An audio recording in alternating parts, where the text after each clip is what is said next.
Good morning, student. 1.3 exercise. Now the question number first. Write the following in decimal form and say what kind of decimal expansion is. It means हमारे पास जो rational form given है हमें उसको convert करना है decimal form. It means rational form is converted into the decimal form. Then write the what kind of decimal expansion. मतलब हमारे पास जो आंसर आएगा डेसिमल का हमें ये बताना है कि वो जो आंसर है वो टर्मिनेटिंग फॉर्म है या नॉन टर्मिनेटिंग. क्लियर. तो इसके लिए हमें सबसे पहले क्या करना है, डिवाइड करके देखना है कि डिवाइड करने पे डेसिमल फॉर्म कैसा आ रहा है. Clear. Now the fourth part is 3/13. अब ये क्या है, आपके पास न्यूमरेटर पार्ट है और ये डिनोमिनेटर. क्लियर. तो हमने ये लिखा 3 और ये 13. अब सबसे पहले मुझे ये बताइए कि ये 13 में 3 आता है क्या? नहीं आता है. इट मीन्स हम क्या करते हैं, पॉइंट लगा के यहाँ एक 0 लगा देते हैं.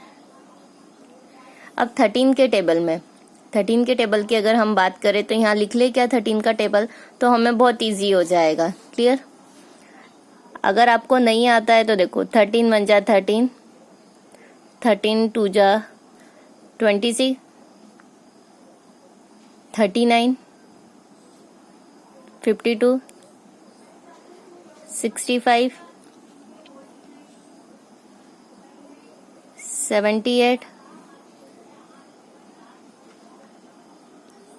91, 104, 104,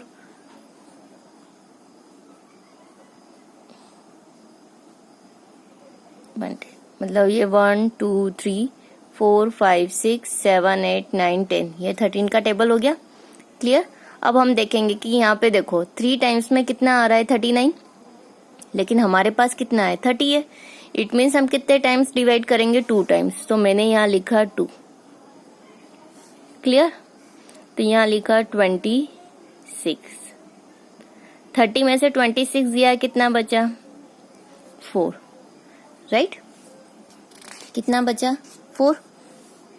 अब आप बताइए कि 13 के टेबल में 4 आता है क्या? ये तो छोटा नंबर हो गया, नहीं आता है. तो अब हम क्या करेंगे, एक 0 मन से लगा देंगे. क्लियर. अब देखिए 13 के टेबल में 52 तो ज्यादा हो गया, मतलब कितने टाइम्स जाएगा 3 टाइम्स. और 3 टाइम्स में क्या आ रहा है 39, मतलब मैंने यहाँ लिखा 3. 39. तो 40 में से 39 माइनस करा, कितना बचा 1. राइट. अगेन ये क्या है 13 से छोटा है, मैंने एक 0 मन से लगा दिया. आप एक ही 0 मन से लगा सकते हो. राइट. अब 13 के टेबल में 10 आता है क्या? नहीं. अरे एक 0 लगाने के बाद भी ये कैसा है, अभी भी कैसा है, छोटा है. तो अब हमें क्या चाहिए, एक और 0 चाहिए. तो लेकिन हम मन से केवल एक ही 0 लगा सकते. अब एक और 0 चाहिए, तो एक 0 मैंने यहाँ लगाया और एक 0 अब मैं कहाँ लगाऊंगी, यहाँ.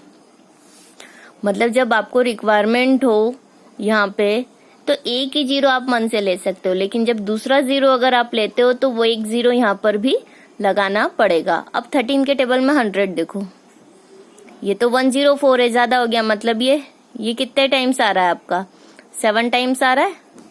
मतलब यहाँ पे कितना आ जाएगा 7. कितनी बार डिवाइड जा रहा है 91. कितनी टाइम्स जा रहा है 7 टाइम्स, और वैल्यू कितनी आ रही 91. अब हमें क्या करना है, इसको 100 में से माइनस करना है. तो देखिए ये 10 हो गया, ये 9. 10 में से 1 गया 9, 9 में से 9 गया 0, और ये तो वैसे ही 0 बन गया. क्लियर. मतलब यहाँ हमारे पास रिमाइंडर कितना बच रहा है 9. हम इसको डिवाइड कब तक करेंगे, 2 चॉइस है. या तो रिमाइंडर 0 नहीं आ जाए, या फिर यहाँ पर्टिकुलर कोई ऐसी वैल्यू नहीं आ जाए कि वापस डिवाइड करने में से इसी में से कोई रिपीट नहीं हो जाए. क्लियर. अब 9 आ रहा है, 9 के बाद हम क्या ले सकते हैं, मन से एक 0 ले सकते. हाँ ले सकते हो. अब 90 देखना है. अगर हम यहाँ देखें तो ये कितना है 91 है, लेकिन ये तो 91 है. 90 तो छोटा है, तो अब हम क्या लेंगे 78. इट मीन्स ये कितने टाइम्स डिवाइड जा रहा है, 1 2 3 4 5 6 टाइम जा रहा है। मैंने यहाँ लिख दिया 6। क्लियर। 6 टाइम में कितना जा रहा है, 78। क्लियर। अब इसको माइनस करेंगे तो 10 में से 8 करा 2, यहाँ 8 क्योंकि 1 कैरी दे दिया तो 8 बचा, 8 में से 7 माइनस करा है, it means 1। Now the 12 is less than by 13, it means 12 छोटा है किससे, 13 से। इट मीन्स अब हमें यहाँ क्या लगाना है, 0। क्लियर।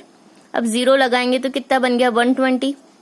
मतलब ये कितने टाइम्स जाएगा, 9 टाइम्स। ये मैंने लिखा 9। क्लियर। 9 टाइम्स में कितना आएगा, 117। क्लियर। अब 120 में से 117 माइनस करा तो क्लियर दिखाई दे रहा है कि कितना आएगा, ओनली 3। ये 3 आ गया।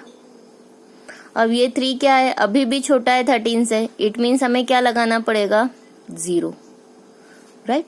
अब 13 के टेबल में 30 आता है क्या, ये तो ज्यादा हो गया, मतलब कितने टाइम्स जाएगा, 2 टाइम्स। कितना आ गया, रिमाइंडर 4। अब आप देखो कि यहाँ पर ये जो 2 था, ये 2 फिर आ गया, इट मीन्स ये 30 था, 26 माइनस करा, 4 रिमाइंडर। सेम कंडीशन वापस से यहाँ बन गई और फिर मैं 0 लगाऊंगी, ये फिर 3 टाइम्स आएगा, इट मीन्स 2 3 0 7 6 9, और ये नंबर वापस रिपीट हो गया। मतलब ये बार बार डेसिमल को हम डिवाइड करेंगे तो कभी भी रिमाइंडर यहाँ 0 नहीं आएगा, मतलब हर बार करने पे यही वैल्यूज आएगी। क्लियर हो गया। मतलब ये वैल्यूज क्या होगी, रिपीट होगी। इट मीन्स कि हमारे पास 3/13 का आंसर कितना हो गया, 0.230769, फिर 2 लिखा मैंने, मतलब 2 से फिर रिपीट हो रहा है। इट मीन्स हम इसको ऐसा लिख सकते हैं 230769, और इस पे लगा दिया हमने ये बार। बार का मतलब होता है कि इसके बाद जो वापस से आ रहा है 2, यही वैल्यू पूरी आएगी, फिर यही आएगी, मतलब यही वैल्यू बार बार क्या होगी, रिपीट।